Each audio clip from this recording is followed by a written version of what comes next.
All right. So tonight is Wednesday, October 4th, and this is EdTech300.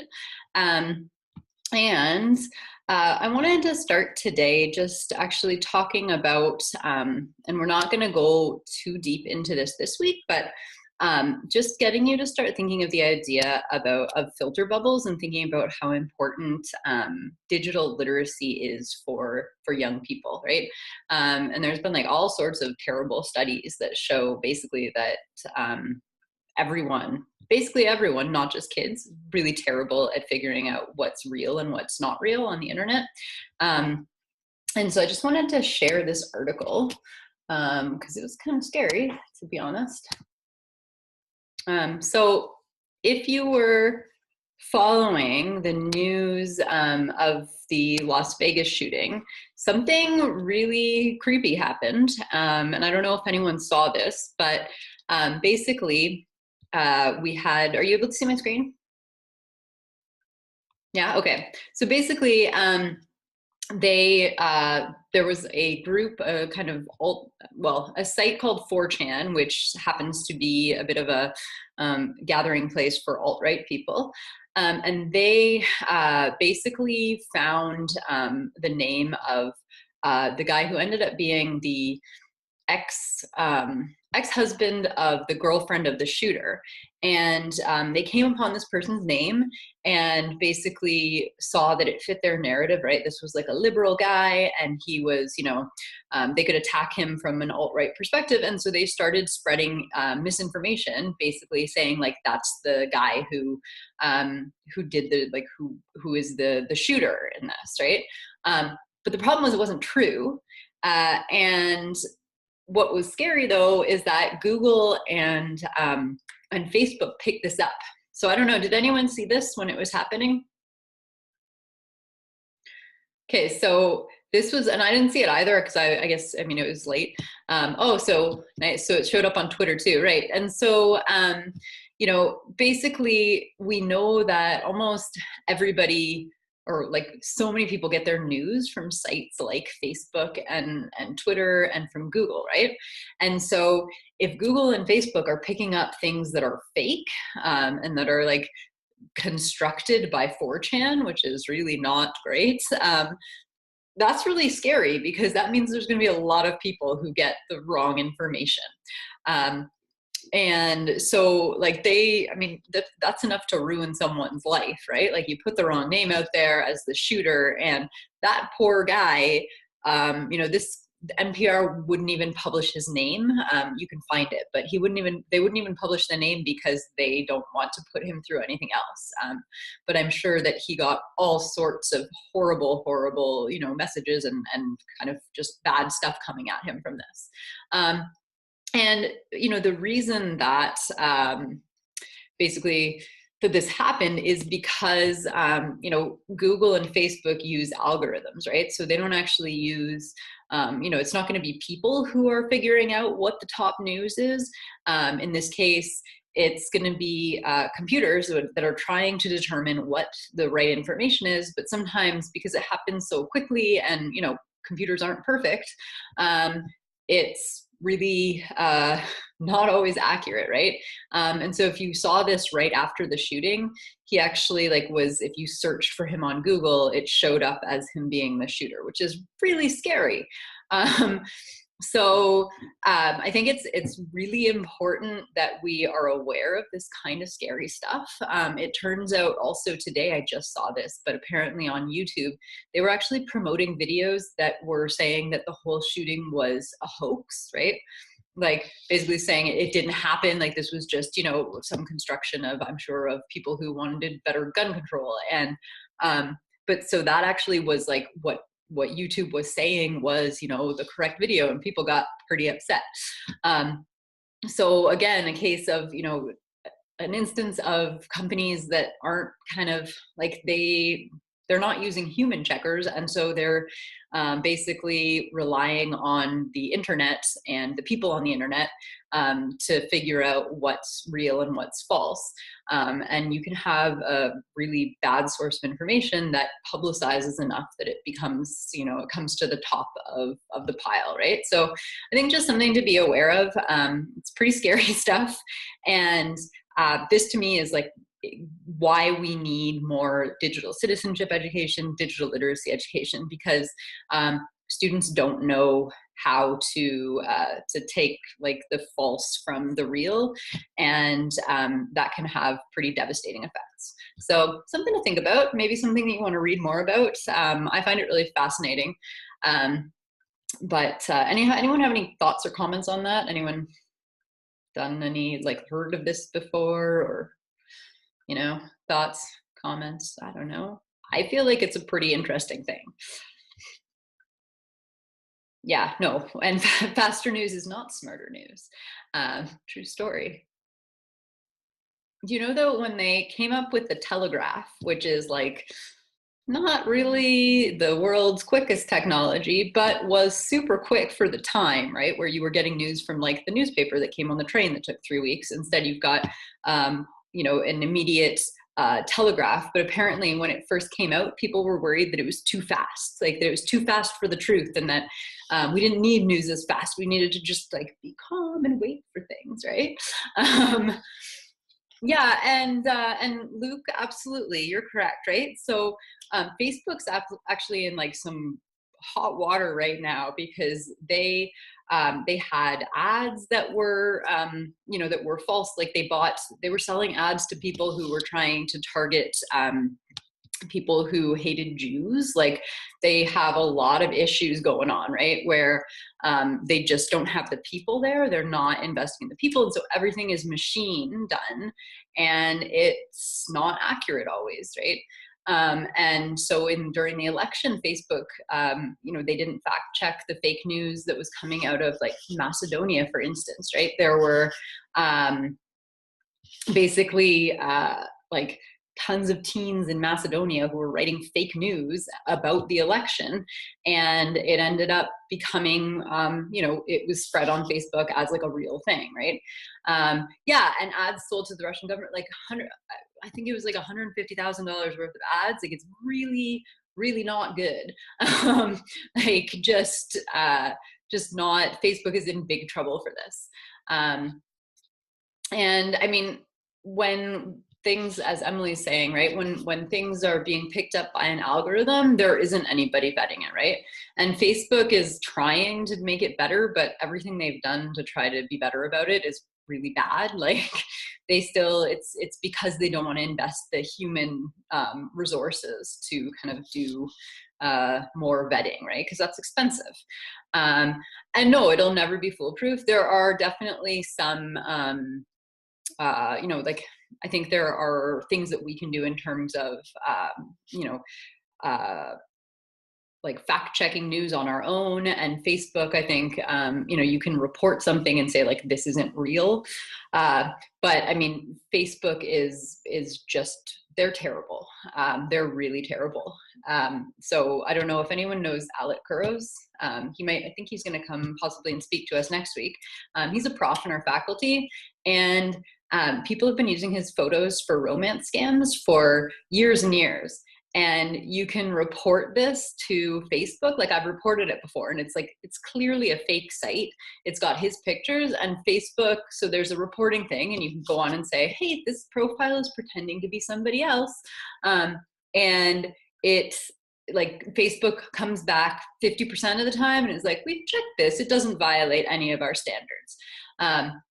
Even though it's a fake site, like it's brand new, it's got, you know, only women as friends because they're trying to scam these women. And like, it's super sketchy, right? Like these are obviously sketchy sites. And Facebook has even at times, they've taken down his account because it was reported as a scam account, despite him having, you know, thousands of friends and an account that's been around for a decade, right? So it's like, it's really not, yeah, poor Alec indeed. And I mean, and he's tried for like 10 years to get in touch with someone at Facebook, and there's just nobody there. So yeah, and I mean, Luke, yes, yes. And there are definitely, but I think we need to be better at like, at fact checking ourselves and at not sharing things until we've looked at them, right? And if something seems kind of fishy, you know, running it through, like there are really good fact checkers out there. There's Snopes does a great job. There's like the fact checker site. So just, we need to get in the mindset of being more critical of what we see. And I think part of that, and we'll talk about this later, but part of that is that it's, we like to just believe things if they basically reinforce what we already think is true, right? So, so we're more likely to share something if it actually just goes along with our own beliefs. So it's scary. Yeah, and John, I mean, that's the question, right? So we will spend lots of time on that because I think fake news is really important. And there are tools that we can use, right? And we'll talk about some of those. But I just wanted to get you all thinking about this and you know, maybe noticing articles that you see, sharing them in the Google Plus community, because I think this is like the important issue right now is fake news and all of this misinformation going on online and how dangerous that can be. So on that note, I think we will focus a lot on John's question going forward. So yeah, we do need to worry about how do we actually get students to look for facts instead of just going, that sounds right to me, I'll just go ahead and share that. We can start by all being better about it ourselves. Because I know that, you know, sometimes we all share things that we shouldn't. Okay, so something to keep in mind, but we're going to not spend any more time on that tonight. So a couple of quick things to show you. So the first is, and you can see it on the weekly plans, the first is that we have the class Twitter list that I made. This is, it's called EDTC300. The reason there's an exclamation point there is because that way it comes to the top of the list when I go add to list. And I can show you, so if you decide you want to make a list, I can show you what that looks like. What's useful about lists is that it allows you to see tweets from a certain group of people all at once, right? And you can even subscribe to that list. And if you're on TweetDeck, you can add it as a column. So you can see, like, I can see all the tweets from this class, which is really nice. And I can also, if I click over here, I can say, who are the list members? And I can look down the list. If you're not on this list, you should let me know, because it's because you haven't figured out or you haven't submitted your Twitter form. So if you're not on there, yeah, okay, so I added it yesterday afternoon, so I will go back after. So if you submitted it last night, that would be why. But so we've got the list members. So this is something where you can go on there and just, you know, click through. I'm going to follow all of my classmates. Probably a good idea, you know. That can be a good beginning of a network for you. If you want to look at other lists, so for instance, if you go to somebody's page and you want to see their lists, my lists are right here. You can see them. And so actually it's a good way to find, you know, past students. You can see they would be probably also good people to add. So if you wanted to add the people who took this class in the spring, a lot of them are still tweeting. I've got some grad class lists that might also be useful. So that's one way of finding some new people to follow on Twitter. And if you want to create a list, all you need to do is you find a person who you'd like to add to your list. So let's add Jesse. Jesse, what's your Twitter handle? Jesse Simpson 99. All right. Okay. So we've got Jesse here, and all you have to do is go to your profile and look. We're also going to learn how to follow Jesse. There we go. So on these three dots, more user actions, you just click down on that, and then the third option there is add or remove from lists. If you don't already have a list, you can go down to the very bottom and create a list. But I already have it here. Again, that's that exclamation point coming in handy here. And so then I just click on that, and now Jesse has been added. Oops, not to that one. Jesse's been added to that list, and he's going to get a notification too. So again, if you want to make a list of like people you really want to follow, you're welcome to do that, and you can, you know, make it a public list and other people can see as well if you want to gather teachers on Twitter or something. Any questions about that? Good. So I would highly recommend that you follow your classmates.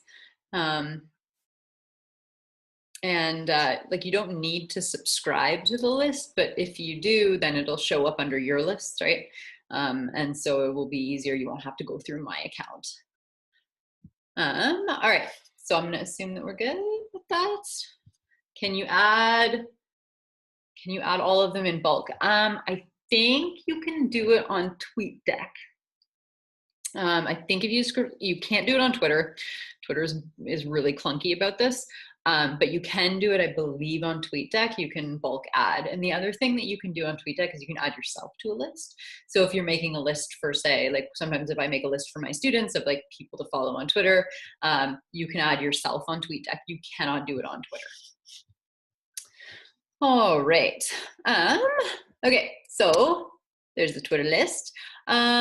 Also, I would just like to say, this made me very happy because Alec has a grad class right now, and I was looking at his Twitter list, and he had a bunch of students, grad students, and they did not have Twitter profiles, and I believe that all of us do, everyone in this class, and so I was kind of gloating a little that my students had managed to make Twitter profiles before the grad students. So yeah, there are no eggs in this class. Excellent. We don't want eggs. And most of you have a really nice bio too, right? So if you don't have a bio yet, make sure that you add one. But at least we all have awesome images. So thank you for that. Anyone want to have their Twitter bio critiqued quickly? I'm going to take a look. If you want it, you have to put your Twitter handle in. All right. Emily, oh, you're lucky. You're right here, Emily.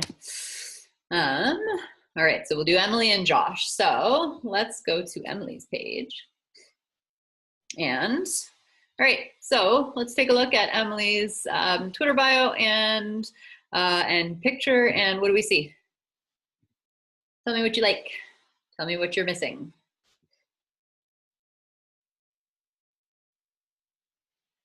But don't do it all at once, because that would be just, that would be hard to see in chat. So take your time, take your time. The Twitter handle, yeah, I enjoy the Twitter handle too. The picture is of her, yes, Kendall, exactly. We're not tweeting with a dog or a cat or a, pigeon, who knows. Bio description is good, and it's got hashtags, very nice, right? So she's telling us a little bit about what she's interested in.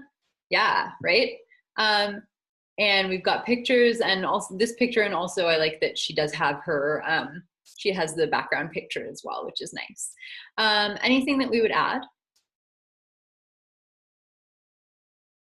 I can think of one thing that I would add. Yeah, a link to her blog, exactly. Thank you, Giselle and Webster, absolutely. Yeah, so you can add a link to your blog, and that would be really nice to see. I like the color scheme too, yeah. Awesome. So thank you, Emily. I think you got a lot of good stuff, and your bio is looking great. So now you don't even have to worry about that anymore. It's done.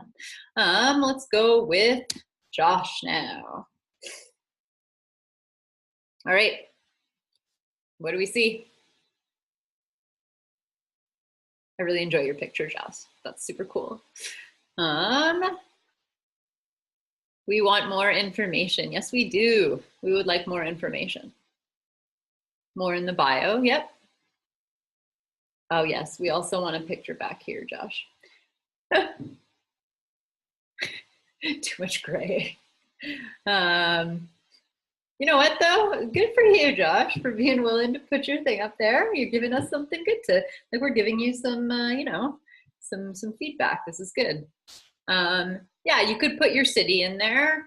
You could put some hashtags in there. I do really enjoy this though. I feel like this picture has lots of personality. So I like that, Josh.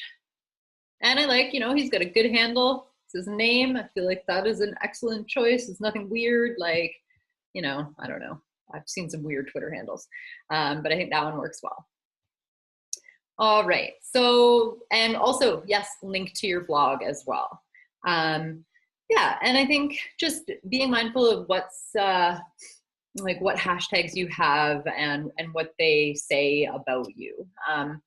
I know I'll show you mine, which I'm sure you've seen, but one of the things that I chose to do in mine was to say Treaty 4 land as kind of my place of residence. And to me, that's kind of a signal like, yes, I'm into kind of, well, I'm a treaty person and I'm, you know, I deal with social justice education, stuff like that, right? And then, yeah, I've got my blog link there as well. Any other questions or comments about Twitter profiles?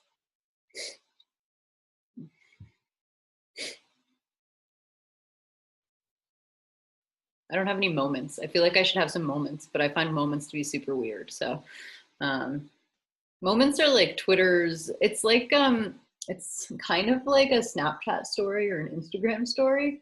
It's like you can do a collection of tweets. So it's like a Twitter story with a collection of tweets. Okay, so here's a moment. I don't know, apparently none of my friends have do moments because it's weird. But so you've got, this is a moment where they're sharing like a collection of photos that all kind of go together in some way. And then you can actually share an entire moment as well. This is relatively new, like this is not, I don't know, not something that I've done, obviously, and I haven't really seen many that I care about, and clearly none of my friends do much with moments. So don't worry too much about it, but it makes me sad because I've got the 0 there and I feel like I need to start doing them. Any other questions?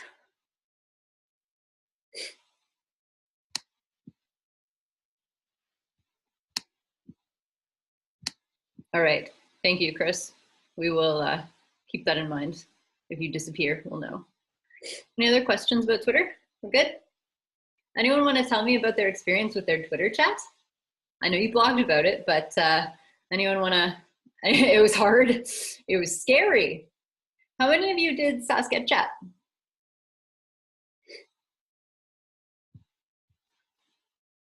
Yeah, I know. So some of you, I know some of you have class, and that's definitely, you know, such is life. Hopefully those of you who did Sasket chats, they're very nice and they're very welcoming. So that I'm thinking would be like a, that's why I recommended that as like a safe one. Yeah, super welcoming, right? And they're always super exciting, super excited to get new people in. Yeah, and so I think it's important, like, it doesn't matter if you don't answer all the questions, right? It's not the end of the world, right? The idea is more about connecting and not stressing too much about the speed, right? And to me, it's less about, well, so Kelly who runs Sasket Chat, he actually will make like a, he makes kind of a link afterwards, and so that if there are resources or whatever shared, then he gathers them all in one place, which is really useful. And that way, if you miss stuff, it's not the end of the world. But I find that the most helpful thing for me is to find new people to follow and to find kind of just like to make new connections with people. I find that that's probably the best part. But if you're able, I would definitely recommend Sasket Chat is a really good thing to get kind of involved in. They're very active, lots of principles on there. Yeah, and they do put the questions up ahead of time so you can take a look, and then you can actually be prepared for Sasket Chat. So I think Kelly puts out the questions earlier that day. So, and also you can join his Remind group, and then you get the questions there too. So that's one way of kind of dealing with the speed of things. Anyone else have anything to say about their Twitter chats? I feel like Annie took a good route here, writing down the questions, very smart.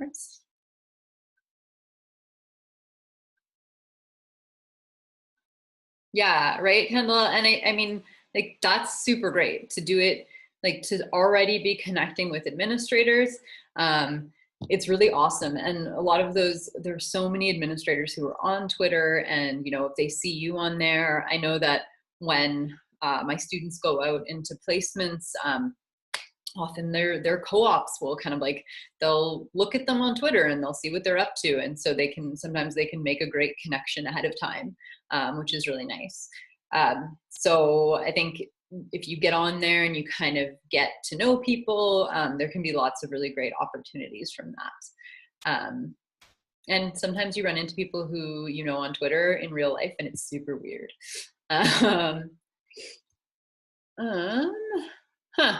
Good to know, Jesse. So was it actually like, was there a scheduled chat? Was that one of the ones that I listed? Because the problem with EdChat is that it's also a hashtag that's used a lot. It was, okay, so it was, yeah, so somebody suggested it.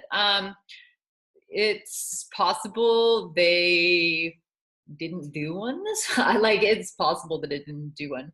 Yeah, it's like, it is used with a lot of stuff, and so that's kind of part of the issue. You had to look for the questions. Okay, yeah. And then, but you know what, that's kind of the point, right? Joining conversations and looking at things that are posted, whatever, like that's all kind of part of it. Yeah, and Webster, there are people in SaskEdChat all over the place. Like there's a guy from, I feel like there's a guy from like Missouri who comes a lot, and some people from California, and like, it's really neat to see people coming kind of from all over the place and joining things. And you can go and join like the Ohio chat or things like that.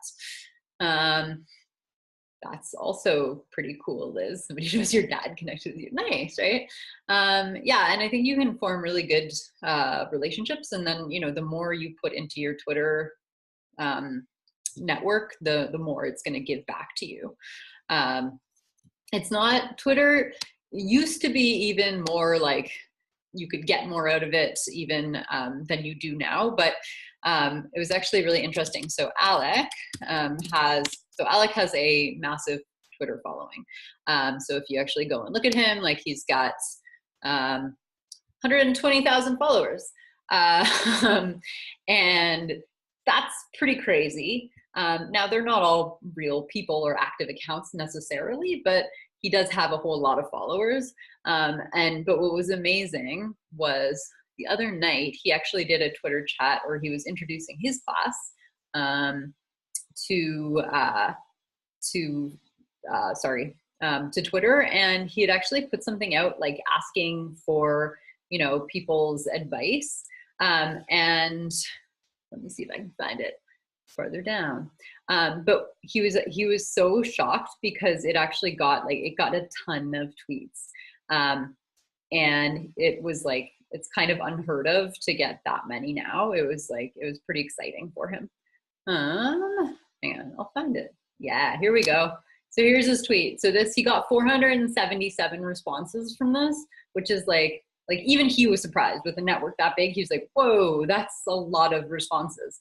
And only with like 12 retweets, but so that was, I mean, that is kind of the amazing part of Twitter, is you can have a network like that. And if Alec knows that you're a student at the university, if you have a question that you want to put out, you can always try tagging him in it, and he will likely retweet if you ask him to. So that's always a way of getting a massive following, or rather a massive response to a question. But yeah, so hopefully, so you're still trying Twitter and you know, play around with it, see if you want to join some more Twitter chats. SaskEdChat happens every week. And so, you know, if it's a topic that interests you, I would highly recommend joining if you're able. All right. Oh, I know where we're at. Are there any other questions before we go on? Good. Twitter. Yay, Twitter. Yeah. All right. What time? So SaskEdChat is Thursday night at 8. And again, like people come in for like one question sometimes. It doesn't, if you can't do the whole hour, you can't do the whole hour. It's not the end of the world. All right. So I wanted to, here's the other important thing that I wanted to show you. Okay, so right here, there's a midterm self-assessment. So I know that for some of you, it's weird that you don't have any grades yet for class, and maybe you're feeling antsy about that. I know that that's probably a thing that some of us are going through. And part of that is because this is very much a developmental class, and so it doesn't make sense for me to give you a grade every week. Like, I'm more interested in seeing your growth throughout the semester. But I know that some of you want to know where you're at, and that you want some feedback, and so this is how we're doing this. So you've had a chance to kind of get started on things, and what you're going to do for me this week is this self-assessment right here, okay? So, so that you know, at the end of the course, one of the things you're gonna have to do is self-assess again, and you're gonna have to suggest a final grade for yourself, right? Based on what you know about grading. That doesn't mean you're gonna get that grade. So if you put 100, probably not gonna happen, you know, probably not gonna happen. And I do find that students are pretty good at guessing their final grades. They're pretty good at kind of having a sense of where they're at. But I want to make sure that you are on the right track, okay? Because I feel like you have a good sense of where you're trying to be with this course. And so I want to let you know if that's going to happen, if that's within the realm of possibility. So you're going to go through and basically you just answer the questions, right? So these ones, these are like gimmies. You can do these ones. What's your name? What's your blog address? What's your Twitter handle? If you can't do that, it's not good. And then essentially this is like a checklist of things that you should be doing, okay? So you're gonna answer the questions as honestly as possible. You're not getting graded on whether you're currently, you know, doing everything perfect. So be honest with yourself, and be honest with me if there are things that you're not understanding, right? It helps me. But so you're gonna just come through and do as honestly as you can, because seriously, it's better to just be honest, right? So, you know, are you writing posts of substance at least once per weekly session? Have you unrestricted your comment moderation? Are you writing in an inviting tone? Are you including at least one properly attributed images or embedded video? Are you including several links? Are you using interesting titles? This is basically a checklist of like, here are the things you're supposed to be doing, and you're gonna go through and rate yourself. Are you actually doing these things? And again, just be honest about it. This isn't counting towards your grade. It's more for you to see like, oh, I'm not doing the things I'm supposed to be doing, right? And you can come back into this self-assessment anytime to check if you want to see like, oh, what are the things I'm supposed to be doing? You can always reopen this. But so you've got kind of, you know, things that you should be doing in terms of your blogging. Then we've got network professional learning. Twitter, have you added a profile picture? Have you added a bio? Are you regularly sharing things? So again, these are the things you should be doing on Twitter. Are you asking course-related questions where necessary on Google+? And then at the end of this section is the first one. No, the first one is not learning project. We'll get there. Yeah, good question, Kendall. No, when I say your own, not your own topics, I mean how every week there's a required post. That's the thing that you're supposed to be doing for that, right? So those are the required, like the posts where there's a topic and you're supposed to be answering that topic every week. Okay, so then at the end of this section, network professional learning, you're gonna say, here's what I think I'm at this point. And tell me if you need help with anything, like what do you need? This allows me to see like if you are way off base with where you think you're at, then I can tell you like, hey, you're probably not really at a 95 because you're never vlogging. So, you know, that gives me a chance to see like, are your expectations in some sort of crazy land or not?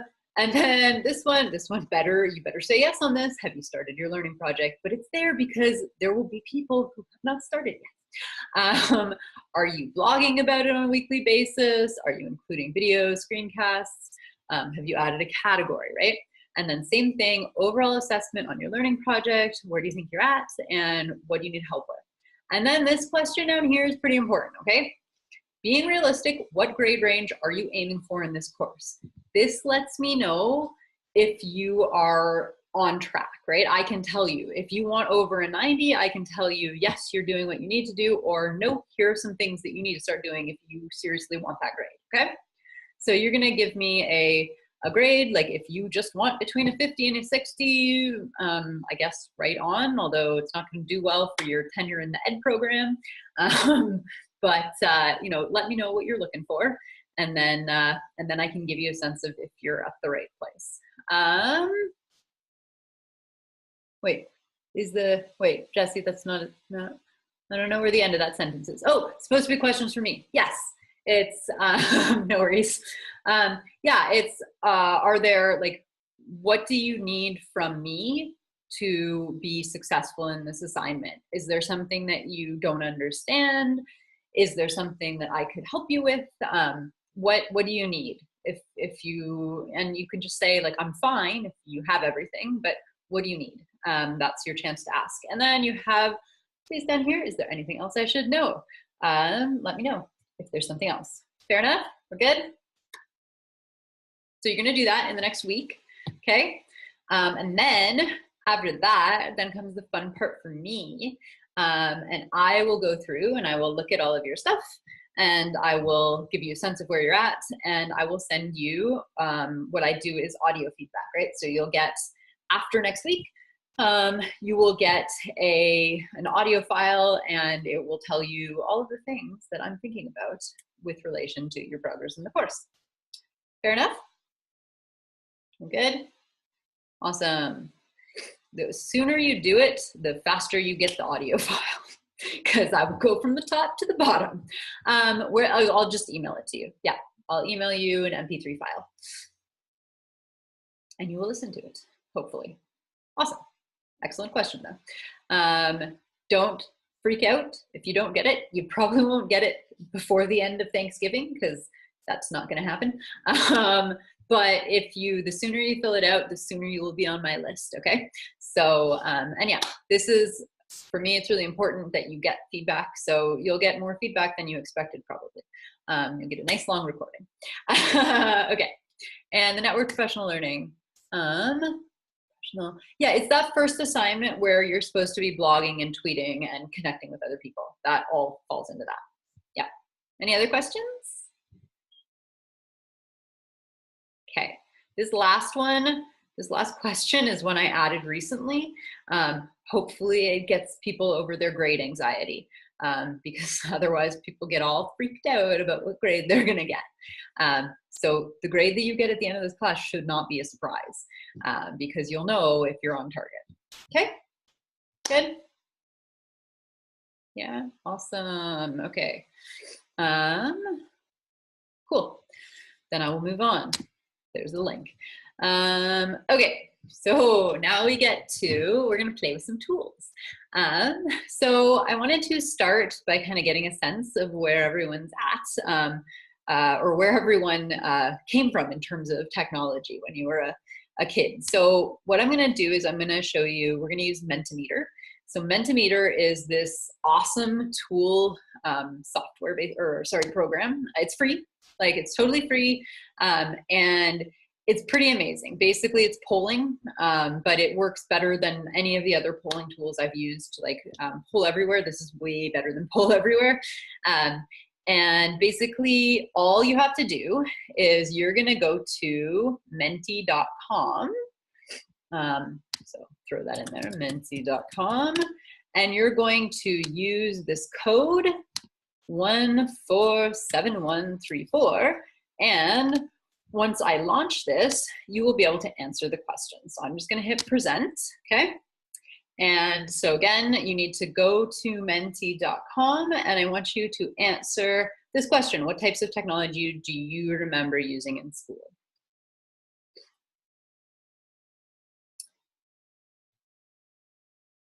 You can do it from phone or computer, like it's pretty user-friendly.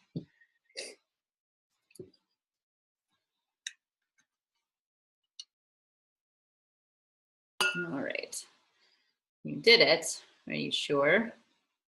I don't see it.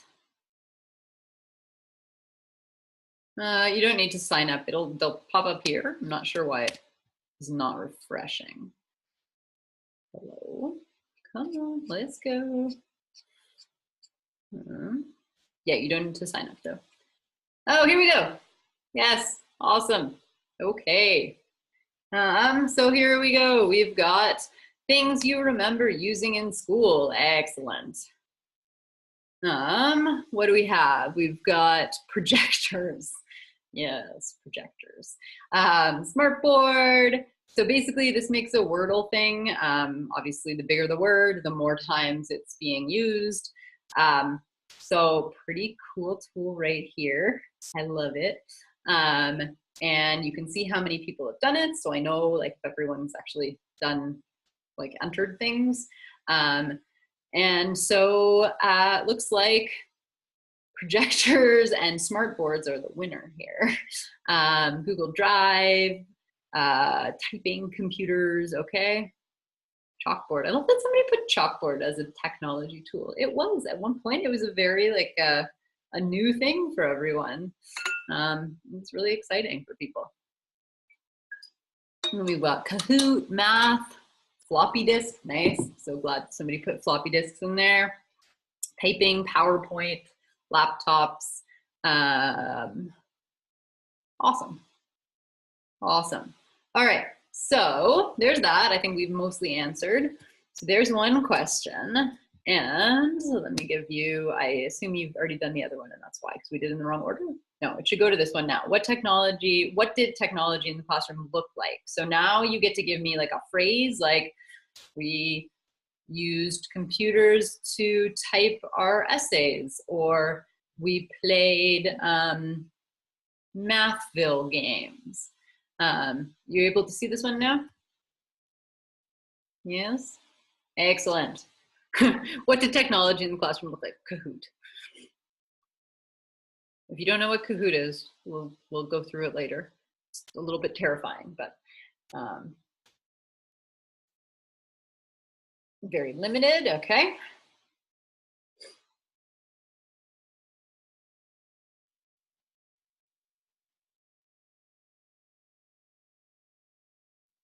All right, games, assignments. We went down to the lab. Yeah, I remember that when I was a kid too. Although I also remember there were these little like keyboards that some kids got. So I assume it was an adaptive technology and they could type their assignments, but it was like a portable keyboard that had, I have no idea how they got anything off of the portable keyboard. A TV cart, nice, best day ever. What else we got? Math games, typing programs. My goodness, typing programs were kind of the best, especially the games. Watching a screener board tell us what to do. Desmos for math. Desmos is pretty cool. PowerPoint presentations, Mathletics. Students seem to have more tech than teachers. Computers for typing papers, creating art animations. Very cool. Games, programs, old laptops that we only have access to a few times a month. Very little practicing for students. Typing, yeah, typing is like a weird thing though now. I don't think they teach it very well, or at all, maybe. Smartboard games, tube TVs. All right, so, oh yeah, computers and calculators were big and bulky. It's in my drawer. Is my tea whatever still in my drawer? Oh, sadly, I don't think so. That's a real shame. Anyway, I had one of those sweet Texas 84, whatever they were. It was a beast. And now my phone can do all of those things. Typing, racing, and basic coding. Okay, so seems like technology was in a lot of, I feel like it's a lot of age dependency, right? Like TV cart, definitely best day ever for a certain generation when you saw that wheeled into the classroom. Yeah, pretty awesome. And you knew it was like exciting times. We're watching a video. So I just want to go back and take a look at this tool a little bit more. So just so you get a sense of what this is. So again, this is a free tool, and I can basically do a bunch of different types of questions. So I've got options down here. And basically you get like one type of, or you can do, I think, 3 types of question for free. But if you run out of question types, then you just make a new presentation and you can do another 3 types of questions. So they haven't really worked that one out yet. But so even I can do scales are kind of neat. Wait, oh, I know what I want to do, sorry. Scales are kind of neat, I'll show you this one. So I'm just gonna get rid of this one. And now we can do a new one. Okay, so scales. For instance, if I wanted to do scales, I could do something like, how are you feeling about, and then I can add different statements and I can add the sides, right? So there we go. Great and disaster. Okay, so my first statement, I don't know who's answering already, but you don't even have a statement. How are you answering? All right, the learning project. Let's see. Oh, no, getting out of this, doing a brand new one that you can't see yet, because my goodness, we're all getting a little bit too excited about things. All right, let's try this one again. How are you feeling about? Okay, here we go. The learning project. Apparently it's bad policy to change the questions while you're in the middle of presenting. Blogging, Twitter, what else? Cats, we'll just throw that in there at the end. Great, and it's a huge disaster. Okay, so I'm gonna let you do this one now. Same code. So how are we feeling about things?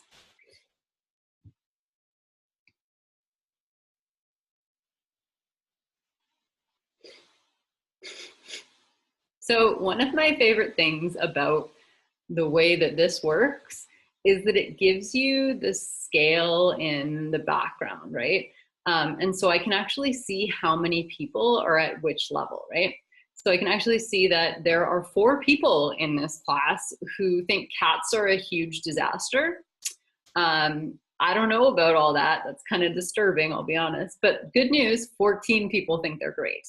But so I can see not just the average, but actually kind of you get the median type and mode type data, which is really cool to have for a class. So again, I can see that there are 3 people who think the learning project is a disaster. So that tells me something as an instructor. And let's see, 5 people who think Twitter is a disaster. We're all kind of in the middle generally around Twitter, but it's important for me to have this data here, right? To see who's on this end, right? So this is a really cool tool. I love using it, and it's one that I would suggest trying out if you're in the classroom, because it's really just super easy to use. Any thoughts on Mentimeter? What do we think? Other than the fact that cats not being maxed out is sad. I got that. Yeah, I don't know about these. Whoever these 5 people are, like,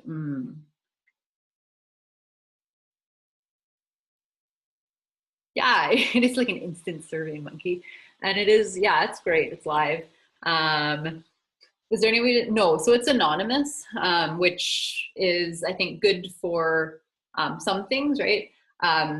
I'll show you later on assessment tools that have student names associated, but this one is an anonymous one. So, you know, if I were in a class of middle school students, I might think twice about giving them the open-ended one because you're gonna get some ridiculous answers. But, you know, giving them like quiz and things like that is great. Is the data stored? The data, well, it can be stored if you want, but you can also just delete it afterwards.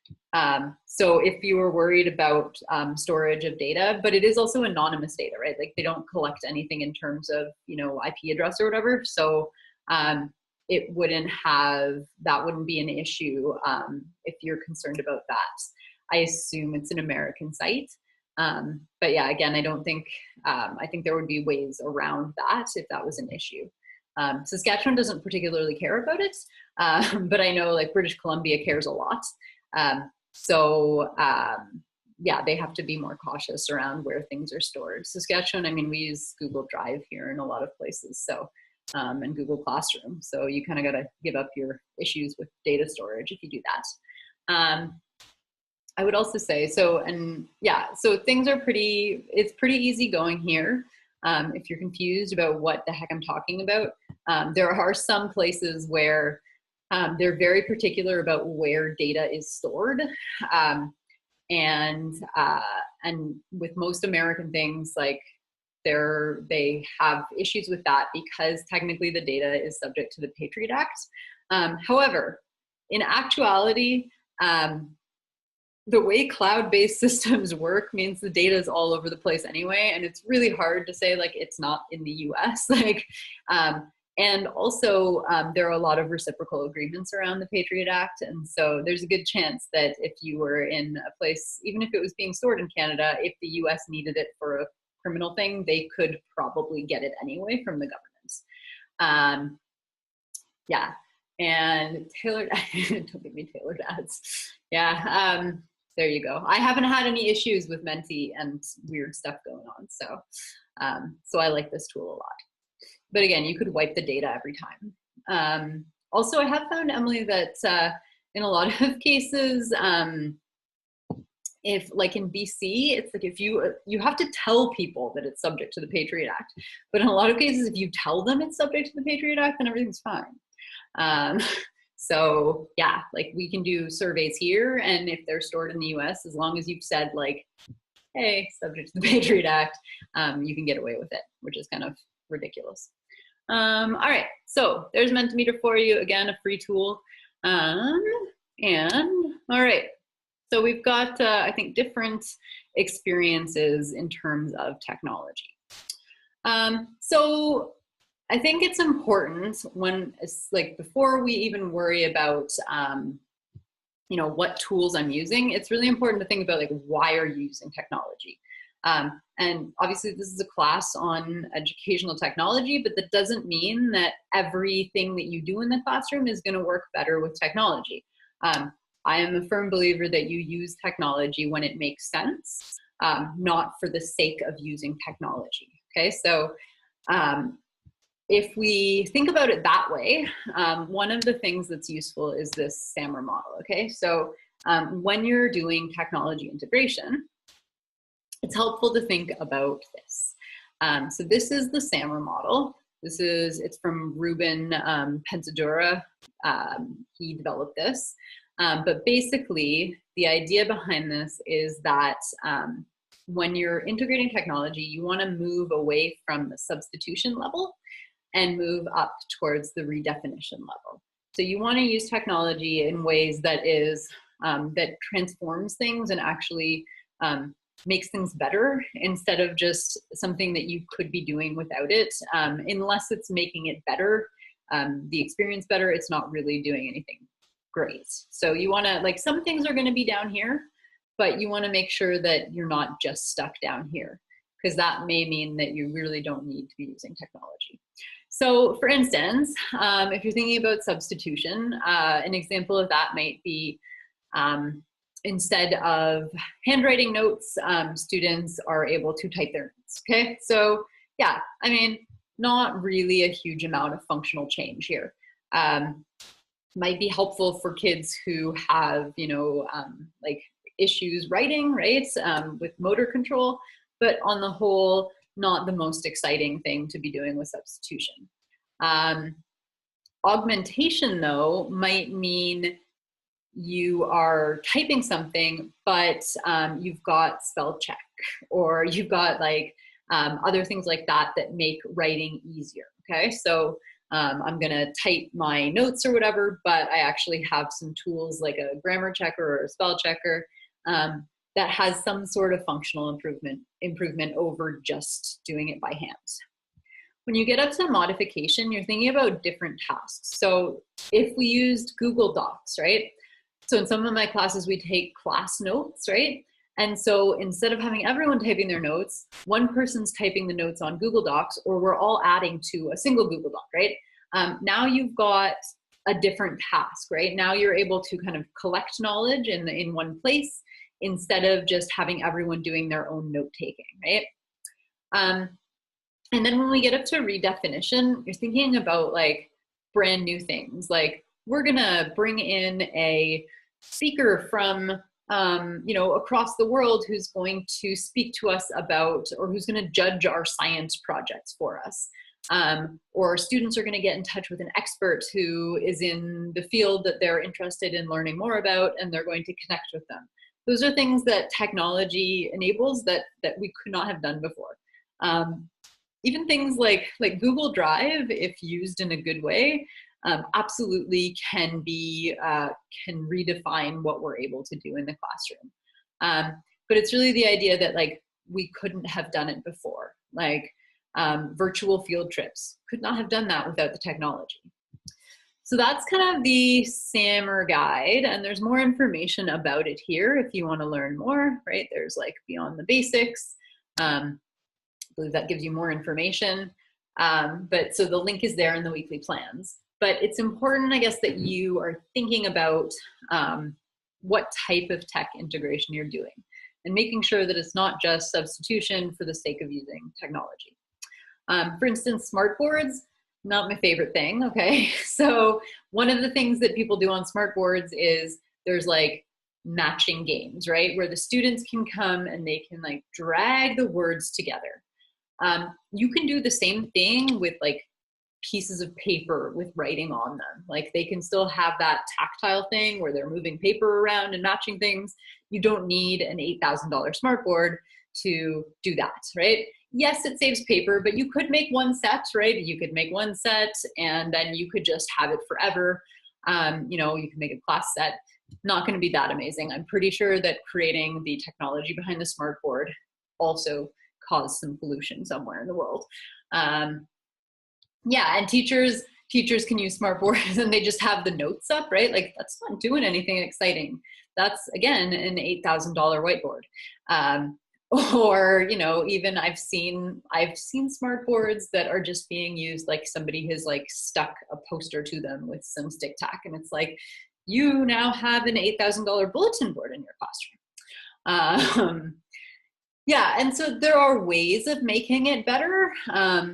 Like there are ways of having students come up and write on the notes or whatever and then saving that, but it's like there are very bad uses of smart boards out there. Like watching movies. I got to tell you, there are cheaper tools for watching movies, like a DVD player. That would do it. Get a VHS player too if you really wanted to. Okay, so this site has like extra information, but basically, there's lots of things that you can do if you start thinking about things as in terms of the SAMR model. Oh, go noodle. Okay, and then another thing that kind of is designed to help you think about this is the TPAC model. So this is basically the idea behind this, once it loads, is that there are three kind of important things happening here: technology, pedagogy, and content. And in order to have good use of technology, you need to hit the middle, right? Like you need to have, the content needs to be there, the good teaching needs to be there, and then the technology is like adding to that. So it's just kind of a reminder that you want to hit that sweet spot in the middle, instead of just using using things for things that aren't really necessary. So you want to make sure that you're kind of on top of all of these areas. So here's what we're going to do. We are going to get into breakout groups, and then I'm going to ask you to discuss a couple of questions. So on this thing that is linked, I'll put the link in, but it's on the weekly plans.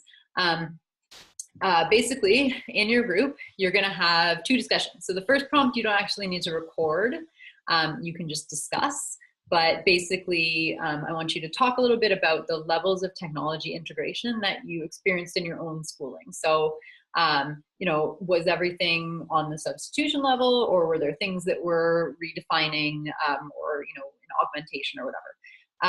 And recently, if you've been out into schools, or if you graduated recently, where does that fall? Like, where is the current usage, or is it still in the same place? Are we still just using the $8,000 smart board to watch Go Noodle videos, you know? And then after you've spent some time talking about that, I'm going to ask you to spend a little time talking about those 4 different types of tech integration, and pick one group member to go and add to that chart, okay? So not everyone at once. And you're going to try to add something to each of those categories, okay? All right, Anonymous Beaver, I don't know what you're doing, clicking everywhere. Elementary and high school, yeah, so any level is fine. Absolutely. Good question. So any questions? Do we know what we're doing? Yeah, okay. So I'm going to throw that in there. So there's the link. I'm gonna put you in some discussion groups, and then I'll give you about, I think about 7 minutes, okay? So I'll call you back, well, 8 minutes. I'll call you back at about 8:10, okay? All right, here we go. Breakout rooms, let's go. Oh, right, I need to stop sharing, sorry. Okay, let's see, breakout rooms, here we go. We're gonna go in. All right, we are all out. Perfect. Okay, so see a couple people still answering, which is fine. But let's take a look at what we got here. Nope, that one, sorry. All right. So for the first question, anyone want to share? You can share even using like your words if you want to. But anyone want to share, you know, in terms of the type of technology integration you've seen in the past?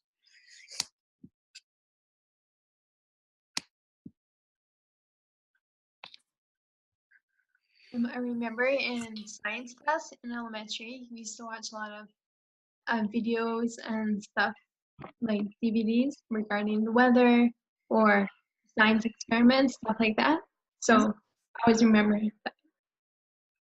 Yeah, okay. And so watching videos, where would that fit? What do you think? Augmentation. Yeah, right. Like I think it could be, you know, there's not anything super amazing happening, but it's, you know, there's something better, right? There's something good happening depending on what you're watching, right? If you're just taking the things that, you know, you used to watch on like the VHS tape and now watching them on YouTube, then really not much happening. But if we're able to get new stuff and different stuff in. Smart boards are an example of a fad that's been widely accepted, but poorly implemented. Fair enough, yeah. I feel like they had a really good marketing person and somebody made big bucks off of those things. I find them to be really pointless, frankly. I think that you can, with the $8,000 you spend on your smart board, you could buy all sorts of new stuff. Yeah, it's a touchscreen projector, right? Like you could buy, you know, iPads and Chromebooks and all of that, right? The thing is, Emily, like I had to present on smart boards at some point, and so I learned how to use it, and I can tell you that in an afternoon I was able to figure out everything that you could do on a smart board. Like I think sometimes it's a lack of experimentation and kind of an unwillingness on teachers' part. I do think that with a lot of technology, there definitely like there isn't enough professional development, and I think that's a big issue. But no, I don't know the cost difference. I know that when I was working, the smart board was about $8,000, or the Promethean board. I haven't seen the laser-based ones. I don't know. Somebody should look it up and tell us. What does it cost now? Yeah, and I think like professional development is necessary for sure.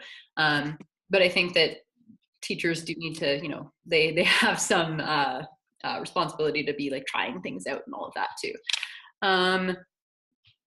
So let's take a look here in terms of what we've got. So we've got, it's easy to come up with substitution examples, I'm guessing. Like that was an easy one to do because there's lots of stuff like that, right? Typing essays, watching YouTube videos, taking notes, right? Smart boards, when they're being used as a whiteboard. Yeah, using a smart board to put notes up. Yeah. Or PowerPoints as well, right? Like there's, like in a lot of cases, it's not doing anything really, really amazing. Oh, hey, look, now we can buy a smart board for only $2,000. Okay, but still, I would just like to say, you could buy a lot more better stuff with that $2,000. All right, so augmentation, we've got PowerPoint, you've got Word, yep. Being able to, you know, spell check, things like that, great. Excel, you can do math on, so that's a good kind of thing going on there. Smart boards, okay, yeah, they could fit in augmentation as well. Now let's see what we got under Google Drive. I think depends how you're using it, because Google Drive, and we'll look at Google Classroom later, but Google Drive can be amazing for, you know, changing the way that we do things. Even in terms of, I don't know if anyone's used, I'm hoping, has used Google Docs for like projects or something. The way that it allows you to, like we're doing right here, edit simultaneously is amazing. Like, I don't know how I survived without this before. Yeah, so modification, okay, yeah, accessibility, fantastic. I'm gonna show you that one tonight, Google Read and Write. Class recordings, I think, are also really great. Handing in assignments online. Kahoot, yeah, so like different things. And then redefinition, watching live, I think, so, okay, so connecting with people, I think, as kind of a general thing, that one is the big thing that you can do with technology in terms of redefinition, is the way that we can like connect with other classes and connect with people around the world. Obviously the VR stuff, if you've got the money for it, that would be pretty amazing. Online classes, yeah.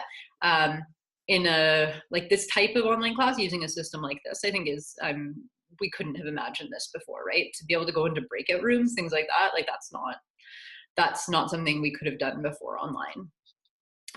Geography fly-throughs, that's pretty awesome as well. Okay, so, and I think that what's important to remember here is like, there's still good happening in the substitution and augmentation levels. Those things can be really important in some cases, but it's important that we're not just using it for this, that you're also thinking like, what can I do with technology, right? Even something like getting your students to blog, like that wasn't something that could have happened before, right? Like, if you think about redefinition, like we couldn't have, you know, blog stuff, had our students blog and share it with the world and have like people comment from around the world. That's not something that could have happened before, right? So things like that are like easier examples of redefinition. So just the ability to bring the world into the classroom, I think, is important there. So what I'm gonna do now is I'm just gonna go through a few tools. We'll go through more next week, or possibly next week or the week after. But your homework this week is going to be to pick a tool that you don't know, and there's a big long list of things, and to learn how to use it and then write a review of it.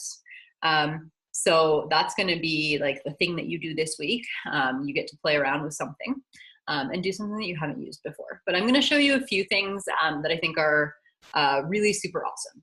So how many? Just one. You just have to pick one, but like get really good at it and really show us how to do it. So Chrome extensions. How many of you have used Chrome extensions? Me, never, me. Lots of people, good. Okay, who's got their mic on? They're mute. All right, awesome. Okay, so if you haven't used Chrome extensions, they're pretty magical. And hang on, I got the noise. I gotta get rid of the noise. There we go. Okay, they're pretty magical. They can do some really cool things. If you don't use Chrome, there are also ones on Firefox. Chrome just seems to have like, I mean, Chrome is Google, and Google has lots of people, and it's got lots of people who make things for Google, and so it's often a pretty good option. So if you look at my screen, this little row of things up here, this is, these are Chrome extensions. And to add a Chrome extension, it's really easy. You just Google it and then you say add to Chrome and then it pops up here. So for instance, today I was watching a student, an intern in the classroom, and she was in the gym and she was using YouTube to have a playlist for her students. But there were ads that came on and it was kind of obnoxious. And that is a really simple fix. So this first one here, this is like the most important Chrome extension ever. This is Adblock Plus. And basically Adblock Plus gets rid of the ads from the internet when you're in this browser, right? So you will not see ads. You will not see YouTube ads. It is free. Oh yeah, I don't show you anything in here that you have to pay for because I don't believe in paying for things like that. So it's free. All you do, I mean, I'm sure Google is, you know, taking your soul for it in some way, but it's free in terms of money. All you do is you click on the little link and then you say add to Chrome and then you will not see any ads. So no ads on YouTube. You won't see like sponsored tweets. You won't see ads if you go to other sites, right? Like newspaper sites, you won't see the ads. There's some sites that'll be like, hey, we noticed you're using an ad blocker. Can you please not? Because obviously that's how they make revenue. But for the most part, especially YouTube is kind of the best one ever. If you don't want ads, this is the way to do it. So free, if you only add one Chrome extension, this is the one. Okay, so there's Adblock. Anyone use it? Some of you must use Adblock. It's like a life changer. Yeah, right? Life-changing thing, most important thing ever. Only Giselle. Oh, use the slate. Yeah, and I mean, there are slightly different versions, but just this is the one that I happen to use. There are other options, but something that blocks ads is magical for your life. Questions about that? Anything? We're good? Okay. A couple other ones that I want to show you. So Screencastify. This one is also super neat. So one of the things you might do in this class is you might want to make a screencast. Does anyone know what we know what a screencast is? Okay, has anyone watched my videos on YouTube where it's like, here's how you do whatever, like how you turn off comment moderation.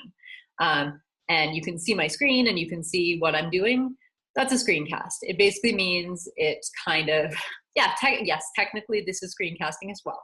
But basically it records your screen and your voice over it. And Screencastify is like the most easy thing ever in order to do this. And all you have to do basically is if you get the little extension, you click on it and then it will say, what do you want to do? And it'll basically say, do you want to record the tab? Do you want to record your whole desktop?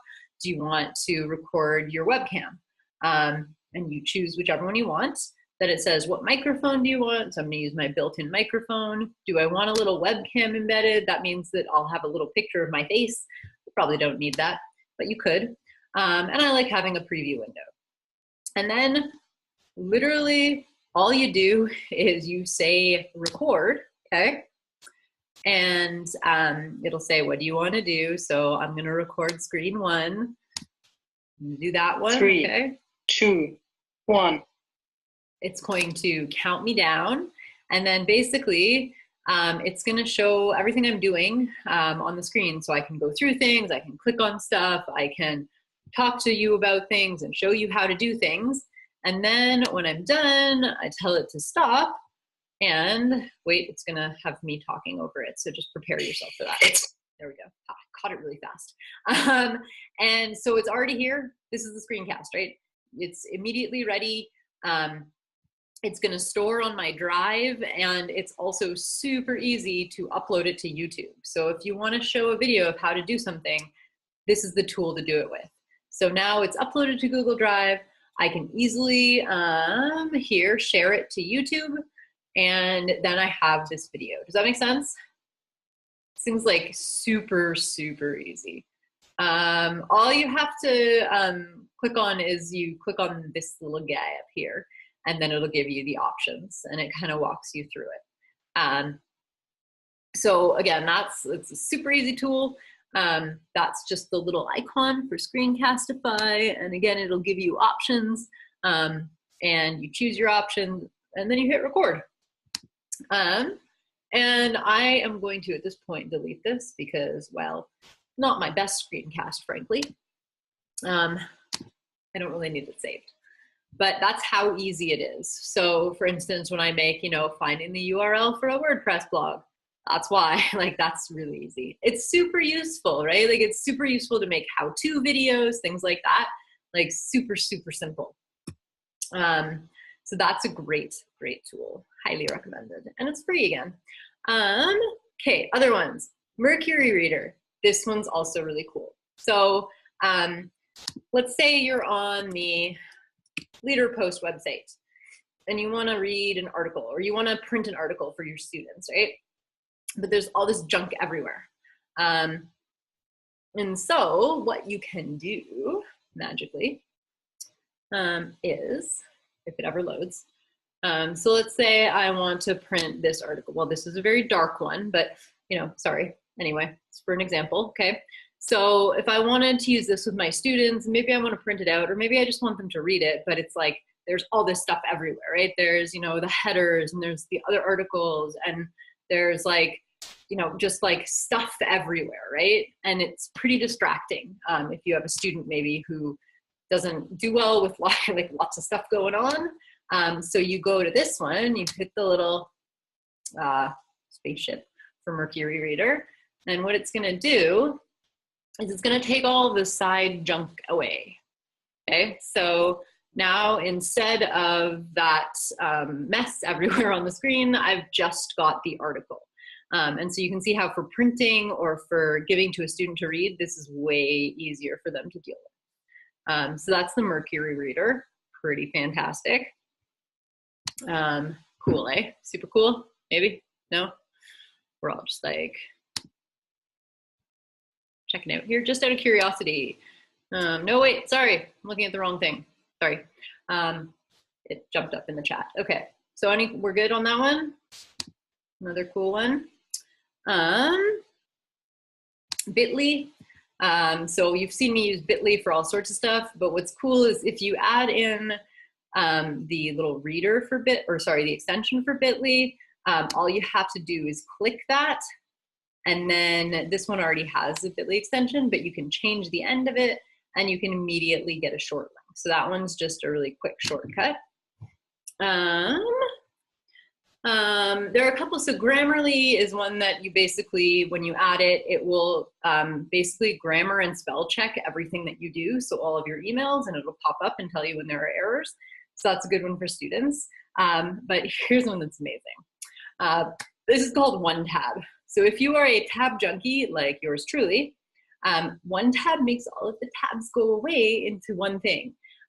So instead of having, here, I'll show you my, you'll see this in a second. It's really disturbing.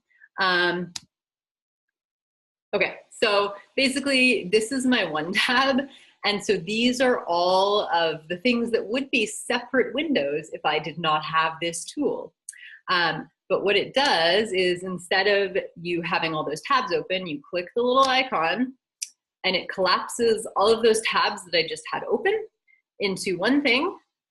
And then if I want them later, I just say restore all and they will pop back up. So amazing, so amazing.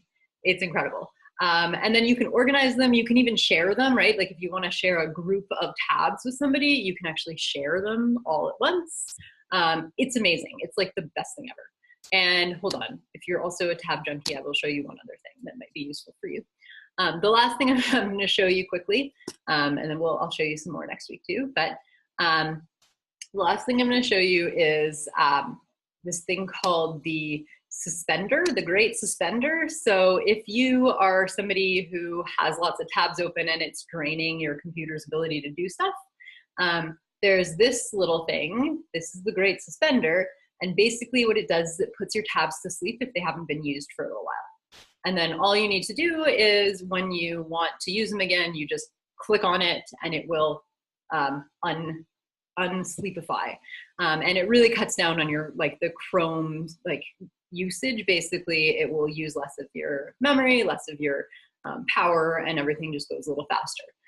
And if you don't want if you don't want it to put certain things to sleep, like I don't want my Google Docs getting put to sleep, then you just tell it that you don't want it on this page. Yeah, all of these can be Googled. They're also linked there. All you have to do is you click on it, and then there will be a button that says Add to Chrome. So I will show you that, and then I will be done. I'll just show you what it looks like. Sorry, it has to, it's just taking its time, getting itself together. Yeah, I do have Grammarly, although I also, I don't know, sometimes Grammarly bugs me because I'm like, hey, Grammarly, I already know what I'm doing. I don't need your help. So that's a bit of an issue sometimes. But yeah, basically all you have to do is you can Google a Chrome extension, or these will take you right to it, my links. So, so for instance, if I want, come on Chrome, you can do it. You can do it. Oh my God, it's crazy. Crazy times. Sorry, people. I do realize what time it is. I am deeply apologetic. Just want to show you this one thing.